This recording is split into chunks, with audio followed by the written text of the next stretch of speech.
балада шамадан тыс еріксіз қимылдар көбейіп кететін болса, треморлар, подергиваниялар сияқты, дірілдер, немесе мынандай подергиваниялар, немесе қолдарының бите беру, еміп жатса да, ұйықтап жатса да, аяғының, қолдарының осылай подергиваниялар көбейетін болса, міндетті түрде невропатологқа көрсету керек.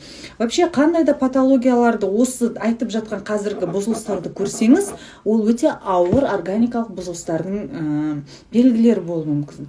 Мысалы, бағанағы тонустардың өзгерістері баладағы ДЦП бұзылыстары, яғни диагноздарының алғашқы белгілері болуы мүмкін. Подергиваниялар эпилепсияның алғашқы белгілері болуы мүмкін. Рефлекстердің жоқ болуы өте ауыр патологиялардың, яғни ол жерде не только ДЦП, тағы да одан да ауыр патологиялардың белгілері болуы мүмкін. Сол үшін міндетті түрде дәрігерге көрсету керек. И жағымсыз жылауы, әлсіз жылауы